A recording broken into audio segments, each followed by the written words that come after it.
Well, welcome back to our tour around the museum. We're now moving on to the fossil-y things, which of course is my expertise, but we've still got you, Diane, because we're dealing with things that are called living fossils. And of course, coming with the biology background that you have, living fossils are, well, living fossil, how can something that's dead, fossils are a record of life that have been buried and preserved in stone. Why do we call them living fossils? Well, the fossils themselves might be dead, but there are living examples that are still roaming the earth today or living on the earth today. So we have living things and fossil things that are exactly the same. So we call them living fossils, but it's not something that I came up with or you came up with. Who invented the name living fossils? Well, ironically, it was Charles Darwin. He was indeed. And in fact, Charles Darwin actually said that these ought to be anomalies. He said these anomalous forms that really shouldn't exist could almost be called the living fossils. And he said it was one of the biggest issues with his theory, because really, when you look at the fossils, you don't see any evidence for it. And just a paragraph or two later, he actually ended up saying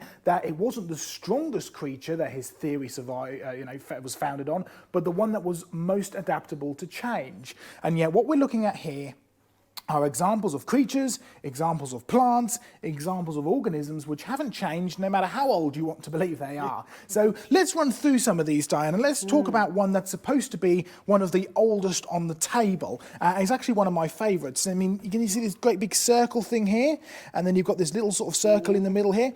We're actually looking at a fossil jellyfish. It's a type of jellyfish called Eldonia. And these are Ordovician rocks. So Ordovician is supposed to be somewhere in the region of 450 million years old. Wow. Now, we'll just move on from the dates for a second, but one thing you can clearly see, it's definitely a jellyfish. It's definitely a jellyfish. And you can even see where the tentacles would attach to underneath. Now, why don't I talk a bit about the jellyfish from a fossil perspective, and then you give us the biological perspective, because the one thing that you know, whenever you find a fossil like this which has no hard parts in it, right, there's no bones in jellyfish, whenever you find a fossil that has no hard parts, you know that it's been buried extremely quickly, because to make a fossil, you have to bury it quickly, you have to bury it deeply, you have to bury it without the presence of oxygen, and it has to be faster than it takes for this creature to decay. And I mean, you come from a part of the world where there are lots of jellyfish, and I'm sure you've seen them washed up on the beach before, and we sometimes even get them here in the UK. They don't hang around for very long, do they? No, they don't actually. I can remember on the beach as a child there would be jellyfish washed up, and we hated them because they stung, and so we would actually push them out into the water, and you could almost watch them shrivel up before your eyes. They wouldn't last a day. I mean, now you can see the layers and layers that are in this rock, and each layer is supposed to be a slow build-up, a slow accumulation of sediment. And the reality is, if you had that, you would never get a jellyfish fossil. In fact, you'd never get any fossil, because you simply we wouldn't be able to bury it quickly enough to be able to preserve it. So this is actually Ordovician rock from Morocco. We've got another example of some jellyfish. Can you see the two circles there, Diane? Again, it's got in a bit of really nice detail, isn't it? Oh, lovely layering in there as well. So jellyfish living, I mean, what can you tell us about jellyfish today and the fact that these are very, very similar to the ones that we see today? Well, jellyfish are supposedly very, very primitive creatures that evolved hundreds of millions of years ago, but they look exactly the ones that wash up on the beach. Yeah. So they certainly haven't evolved. It doesn't matter how old you want to make them, they haven't evolved. In fact, they're a classic example of something that's multiplied after its own kind. Well, let's stick with the Ordovician rocks. By the way, Diane, Ordovician, all of these rock names have wonderful, great big names like Ordovician or Jurassic or Silurian and so on and so forth. And we like to remind people that the names really have nothing to do with the ages. It doesn't mean millions of years. It hasn't got anything to do with time periods. In fact, Jurassic, tell us what Jurassic means, Diane. Well, Jurassic refers to the rocks in the Jura Mountains. Now, a lot of these names were actually given to rocks before the theory of evolution took them over, as it were. And the man who named them Jurassic was actually a Bible-believing Christian. And he lived in Middle Europe, in Germany, in the Jura Mountains, and he observed the rocks there. He then went wandering around the world, studied the rocks in South America, and said, well, these rocks here look like the rocks that I studied back there.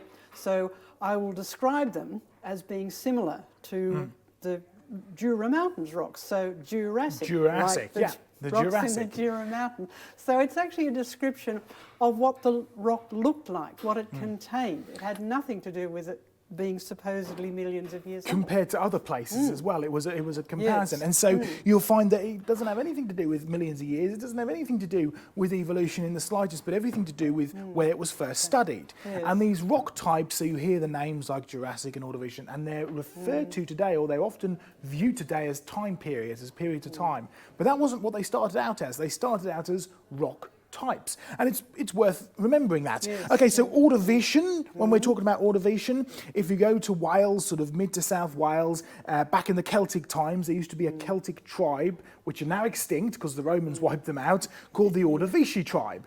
And when you go to the rocks where the Ordovici tribe used to live, you find extinct creatures called trilobites. And you'll find that they named the rocks with the extinct creatures in them after the extinct tribe that used to live there, the Ordovici tribe. So Ordovician. It really is as simple as that. Yes, there's even a rock layer named after a place in Australia, Ediacaran. Yes, of course. And they have jellyfish in them. And they have wonderful, Yes. beautiful. So sticking with the Ordovician rocks, we have another Yes. Ordovician rock here. So again, supposedly about 450 million years old. I mean, just look at that layering there. Brilliant. Yes. Absolutely beautiful. And each one of these layers, you can see the little sort of orange sandy layer in there, right? yes. Look how thin that is. But look what you find when you go into the orange sandy layer. Some spectacular, well, you should know what these are, Diane. Well, there's starfish. Starfish, yeah, Yes. or brittle stars, which are Brittle a stars, similar yes, group or of sea stars. sea yes. stars, yeah, similar group of creatures. And Yes. I mean, just look at the level of preservation on these. Oh, yes. The fine detail, particularly in this one here. Absolutely beautiful, isn't it? And you know, these are obviously buried very quickly. Again, these creatures don't hang around for a very long time. If each one of these tiny thin layers is supposedly a season, so half a year, 6 months, you just simply wouldn't ever get a fossil. So we're also not just looking at evidence of rapid burial, we're also going back to that living fossil. So another beautiful classic living fossil there. Well, Diane, let's move to one of those Jurassic fossils, and I know they're a particular favourite of yours as well. Let's go to perhaps the most classic living fossil of all time, the fossil Nautilus. So if you want to grab the fossil one, and I'll grab the modern equivalent of it, because you can really get up close and start to compare them. They're pretty spectacular. They're pretty similar. In fact, these are actually That one's similar almost the sizes, same aren't they? size, So they. Yes, You really, there we are, classic living fossils. and these were one of the original living fossils They to be were, defined as yes. it. So I know you've seen these, not out in the sea itself, because they're pretty deep creature things, aren't they? They are actually, but I did see a living one in an aquarium, and the shell was exactly like that, but you could see the little creature that lived in this. So yeah, last why part don't of you the start shell. by telling us how Yes. the creature lives? What does he sort of look like in there? It's like a tiny miniature squid.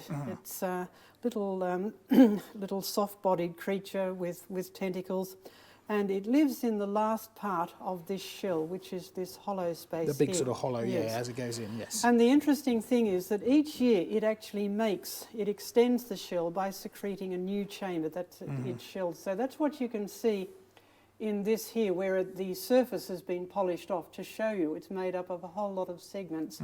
And so the creature adds a new segment each year. Now those have gas in them, and the creature can actually manipulate that and use it to move up and down in the water column. It is really, really clever.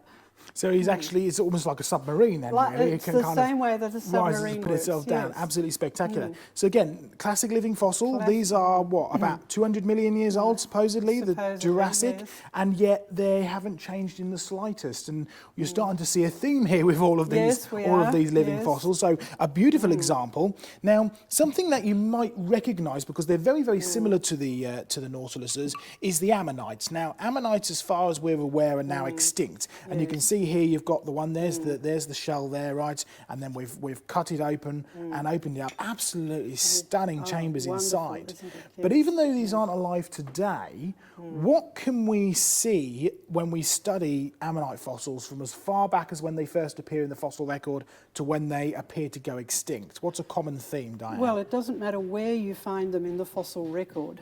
They're all the same. They all have this distinct spiral shape. They all have these multiple chambers, just like the Nautilus.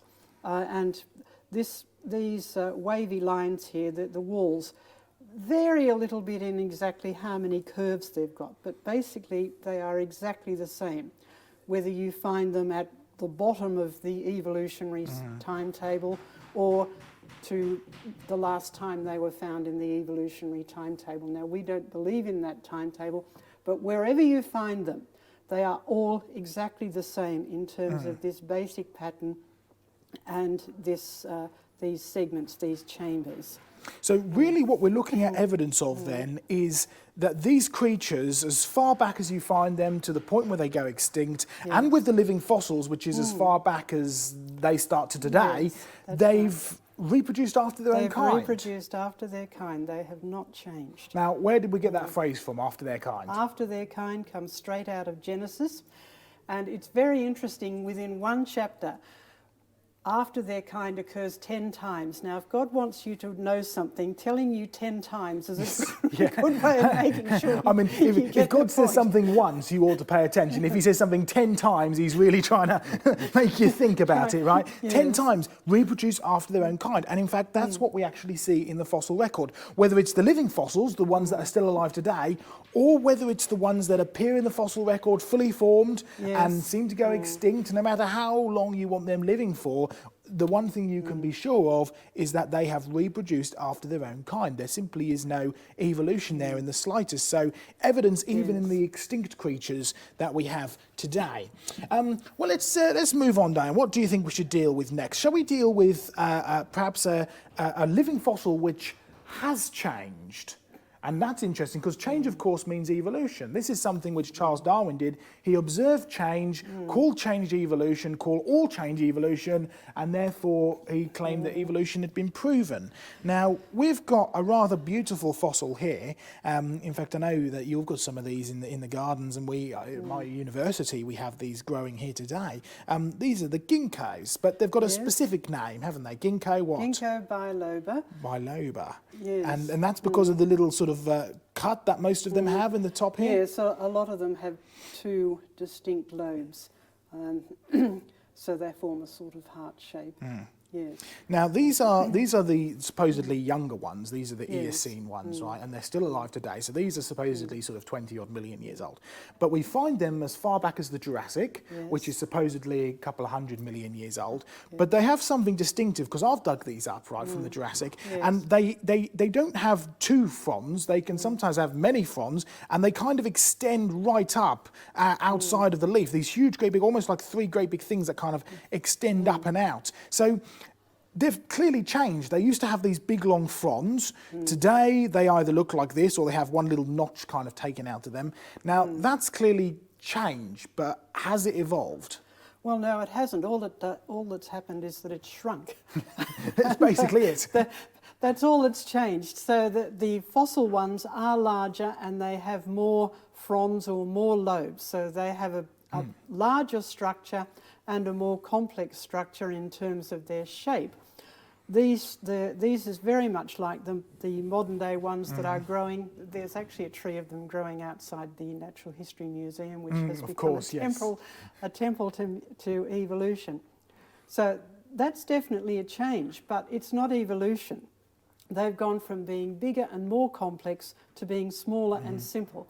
Now there is a trend these days to call every biological process, particularly those that involve change, they call those evolution, but that's not evolution at all. It's the opposite. It's degeneration. It's loss. It's not a gain in complexity. It's not a gain of structure. It's a loss of structure. So what you're saying then is these have clearly reproduced after their kind. They're still, we can still refer to them as living fossils because even though they have changed, it's a loss of information. And evolution teaches that you start down here and you build your way up. You get bigger and better, and you're gaining information. I mean, let's face it, Diane, if you want to turn an amoeba into a man, that's an enormous amount of information that you have to add to it, right? You've got to add quite a lot of structure and function. Absolutely. So what we always see when we do observe change in the fossil record is it's always good to bad to worse. I'm afraid so. Which is what we should expect to find if the Bible's true, because the world was created perfect and then it changed. Man sinned and the world started going downhill ever since. And so we expect to find, not just in us, but also in the whole world which was cursed, a general trend of good to bad to worse. And maybe that's another episode to come a little bit later. Yes. But another great living fossil, and even though there is obvious change, it's definitely not evolution. They're still reproducing after their own kind. Well, let's have a look at. I love this one, and it's just so perfect. This is a beautiful fossil all the way from Italy. Now you've got the modern one there, Diane. This was actually found by my brother on the Norfolk coast, by Cly, which is it's actually it's the closest thing the UK gets to a seahorse. Because what is this referred to as, Diane? This is a pipefish, Yeah. which gets its name because it just looks like a long, stringy piece of pipe. It is related to the seahorse. It's similar to a seahorse in that a seahorse is much more curled up. Yeah, it's got the proper, it's a little it's a horse, isn't it? It's a little yes, it does. curled But up. this, It still has the little horsey face. it still has the same sort of head, so you can see the similarity. Yeah. Now, we actually have one of our researchers in Australia, Craig Hawkins. He's an expert in these things. With his wife, he runs Seahorse World. Yes, And they breed them. They breed them. And I remember going there and seeing living examples of these. And I think he even has a live example of, a pipefish and seahorses, but he also has some fossil examples as well, which is great. But look at this fossil I've got here. Let's actually put it down. Let's put it side by side, just so you can see exactly how similar that is. I mean, it's just absolutely spectacular, isn't it? So again, number one, beautiful preservation. Yes. So you're definitely dealing with all the rapid burial. fine detail Oh, it's there, just and beautiful, you isn't it? can even see its eye. It really is spectacular. So rapid burial for sure. Very quick burial, nothing slow about it. But also we're looking at another living fossil, something that hasn't changed in all the millions of years that it's supposedly been. In fact, we've got not just that example, also from a slightly different formation in Italy. You've got another one there. It's not quite bent the same way, but you can see again, beautiful detail with the eye and everything. So more living fossils. Again, it's that reproducing after its own kind, which is the key thing. Now let's have a look at another living fossil example. There you are. You take that one, Diane. These are both fossils from France, and these are what we refer to as pecten shells, or what's the common name for them? And scallops. Scallops, which you can, of course, you can eat for your, your dinner with your fish and chips. So you can recognise them very, very clearly. In fact, one of the things that I love to do, Diane, when we've got a big homeschool group or a big school group or whatever, or lots of young people, I'll get to show them this, and they say, "Oh, what is this?" And they think it's a trick question. They're there scratching their heads, and I think it's some kind of a shell. Well, yes, what kind of shell? Oh, it's a scallop shell. And you go, "Yeah, well, how did you know it was a scallop shell?" And that really stumps them. But the reality is, it's not a trick question. It's a simple question. Yes. You know it's a scallop shell because It looks like a scallop it's shell. as simple as that. There is no trick question here. That's right. In fact, that's how fossils got their names. People looked at them and said, "Oh yes, that looks like a scallop shell, so we'll call it a scallop shell." yeah, We'll give it better. a scientific name, but it's a Scallop shell, yeah. So again, living fossils, no change in these whatsoever. Let's show you one of my favourite living fossils, actually, and it's quite a big one, so I'll pull this out and pull it over here. But have a look at this. Now, there's no prizes for guessing what this is, Diane, I'm afraid. But, I mean, just look at the detail, and particularly I love all the teeth of this beautiful crocodile skull. That's right, yes. Absolutely fabulous. Now, can I talk for a minute, Diane? Let's just have a chat about naming, okay? Yes. Classification systems. So you're a biologist, you know all about naming and stuff. And what does the term binomial mean? Well, binomial means two names. Right. So the scientific name of every living creature is in two parts, a genus and a species name, so two words. Okay, so you mentioned there two things, genus and species. Where does our concept of genus actually come from? Well, it actually comes out of the Bible. Oh, right, okay. This is scientific language we're talking about That's here. right. We've been talking about after their kind. Now, that's an English word, so that's what's in the Bible, after their kind. If you look up the original language, it's a word that means genus. Now, the Old Testament has been translated into Greek, and you can read that Greek word, genus, there, which was put there by the Greek scholars who translated the Old Testament, 3 centuries BC. Right. So they're not fudging it or anything like that. That's what that Greek word meant. Genus means kind, and kind means genus. And the guy who invented our sort of modern classification system, Carl Linnaeus, he borrowed that word straight out of the Bible because he saw that, well, if creatures are created to reproduce after their own kind, then we better have my classification system starting with that kind. And then, well, even this is before Darwin, isn't it? He recognised that creatures could be classified lower into species, a special type of that kind. So you've definitely got adaptation, you've definitely got diversification and changes within that kind, but they're always limited. So even though you can find that crocodiles used to be much bigger than this, big enough to swallow you and I whole, today they're not too much bigger than this at the largest. So it's definitely reproducing after its own kind. It definitely hasn't changed in its kind, but it has changed within its kind. Yes, it has. They have got smaller, and there are also varieties of them which have distinct regional differences, like the alligators in North America, the gharials. The Nile crocodile is a bit different to the Australian crocodile. So they are given different species names. In other words, they are a special group within that kind, within that genus. Yeah, but they are all still reproducing. But each one of those reproduces after its kind. That's what we observe in the living world, and that's what we observe when we compare the fossil versions with the living versions. And a quick little point about this, Diane, not only is it obviously a living fossil, notice how it's got most of its teeth. Yes. Now, you're from Australia, where you have a lot more crocodiles. I know not as far south as where you live, but nonetheless. Something that I've noticed distinct about crocodiles, having worked with lots of reptiles and stuff in the past, is these teeth aren't set in very deep, are they? No, they're not. They kind of lose their teeth all the time. They lose their teeth all the time. They do replace them. But but they when they die, the teeth can often just fall out really quickly. So for a creature of this size to be buried this well and this well preserved with all its teeth still in, it hasn't been lying around for very long. No, it didn't lie around for thousands of years, or certainly not millions. In fact, no, it had to be buried quickly to have it intact. This is in a type of limestone, and limestone is one of those things which is supposed to slowly build up on the bottom of a shallow sea into something called calcareous ooze, which is a wonderful term, but it's supposed to be extremely slow, gradually building up, and creatures may sink into it and slowly get well. But you wouldn't ever get a crocodile fossil at all if that was the case, because it would have fallen apart. You need to bury it quickly. And so you've got evidence. In fact, these are Cretaceous, and Cretaceous means chalk rock, the rock from the chalk, and this stuff goes all around the world. So it's buried quickly in a flood, found all around the world. Yes, starts to sound a bit like a worldwide flood, doesn't it? Yes, so let's put Mr. Crocodile back. Well, we've probably got enough time, Diane, to talk about one or two other examples. So I'd like to talk about some UK examples. Yes. And I like this in particular because this is actually from Whitby. And this is one that I went and dug up. We've got lots of large examples of this. Now, Diane, I know that you should recognise this because you have them in Australia. In fact, they're native to Australia.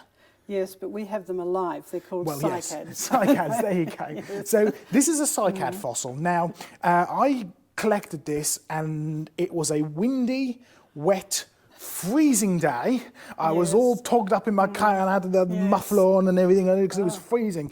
And I find if you wear big gloves, you can't sort of split stuff easily. So I had to take my gloves off. I was freezing cold and I was sort of chiseling and opened it up. Beautiful, beautiful cycad fossil. Oh, yes. Now, lovely. Would that cycad fossil have been able to survive in Whitby on that cold, wet day? No. No, they like it a little bit warmer. They like the warm parts of Australia. We have them growing in our Jurassic Ark site, of course, which is subtropical. Yes. So no frosts, no freezing cold winds. And pretty nice generally all year round, more or less. So it does sort of give you an interesting perspective on climate change. Yes, because we know at some point where this fossil was growing and where it ended up getting buried at Whitby, it was a warmer climate back then. Yes. But then you shouldn't be too surprised because at the end of Noah's flood, God promised Noah that for as long as the earth shall remain, there'll be cold and heat, there'll be springtime and harvest, there'll be summer and winter, there'll be day and night. So we know that for as long as the earth remains, God will keep his promise, and that there will be changes in climate as we go through. And we see that historically as well. So there's an interesting little point from our Whitby SciCat, but this is a UK example, Diane, and you find these fossil ones. Well, I know John's collected these fossil ones in Germany as well. Yes, that's right. And they're also Jurassic? They're also Jurassic, yes. And remember, Jurassic means named after the Jura Mountains, nothing to do with millions of years or evolution. So we're definitely looking at evidence of a very large-scale burial, because you also find fossil fish and stuff buried with these. So it's a flood burial as well. Wood and plant and fish material means buried together, means a flood. But what can we tell about this from a living fossil perspective? Because you have these in Australia. Yes, we do have these in Australia, and this pattern of the leaf fronds here is exactly the same as the ones that are growing in Australia, and we have some at our Jurassic Ark site. In our little garden of living fossils, we have a living fossil garden and, of trees and bushes and plants that have been reproducing after their own kind. And in terms of the evolutionary timetable, the SciCat has to be the oldest one, but there it is. It's exactly the same as this fossil. It has exactly that same leaf frond pattern. So it's a living fossil to the truest extent. It hasn't changed like the living fossil ginkgo has. It's not a slightly different version like some of it. It is a true living fossil, hasn't changed in the slightest. So an excellent example there. Let's have a look at one other UK example, and then I'd like to finish on a really special living fossil. This is a rather beautiful one, which again I collected from the Norfolk coast. We have the big chalk cliffs there, and these often come out. And this is preserved in flint. So flint is a silica rock, which comes from the creatures that get buried within the flint, right? Within the chalk, sorry. Chalk is a rock that's made up of lots of teeny tiny fossils, and it gets compressed down, and you end up with this rather beautiful impression. So it's where the creature was there, it got infilled with flint, the creature rotted away, and although sometimes you can see the remains of the actual shell on top of it, but you end up with this rather beautiful cast fossil, cast in flint, of a, well, the technical term is echinoderm. What's the common name? Sea urchin. Sea urchin, there you go. And you might have been able to guess that, you guys who are watching at home, just by looking at it, because we made that point earlier, didn't we, that you tell because of what it's actually got on it. So there we go. Another really great example of a living fossil. This one supposedly somewhere about 65 to 70 million years old. Again, we don't agree with the dates, but it makes it a very good point. As old as you want to make them, whether it's 75 years, whether it's 100 million years, whether it's whatever you want to make it, they have been reproducing after their own kind, for sure. Now, Diane, I just want to finish this living fossil section because I know we're running out of time, but I have a model of a rather beautiful fish here. What is this fish? This is a model of a coelacanth fish. So what's significant about a coelacanth? There's a good story about the coelacanth. It was thought to be completely extinct for hundreds of millions of years. So we knew them from their fossils? So we had them as fossils. Yeah. And in fact, that's how they were named, coelacanths. That was the name that was given to the fossil. And then in the 1930s, someone caught one in their fishing line. Just randomly?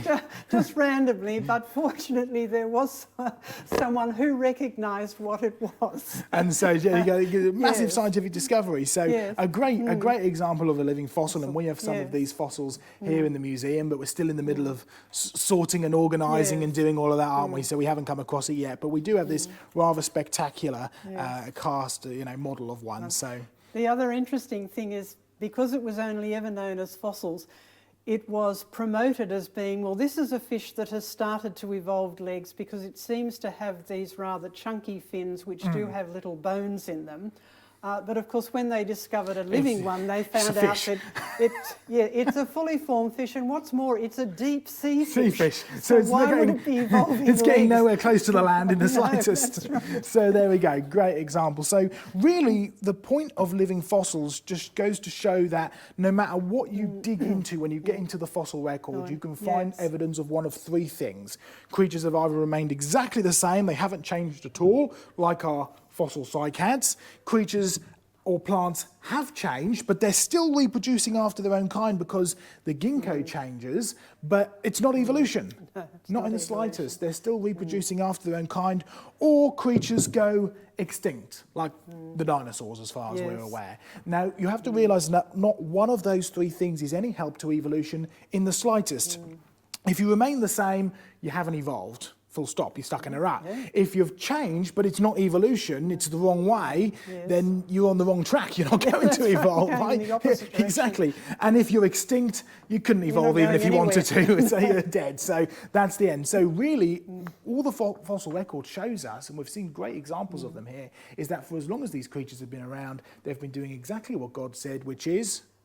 Reproducing after their own kind. And it's as simple as that. So, Diane, I'm just looking around. We've got so many other things that we've got to move on to, and rapid burial and all Yes, sorts of stuff. yes. So why don't we head off now and go and explore that? And why don't you join us for the next episode as we continue going around the museum?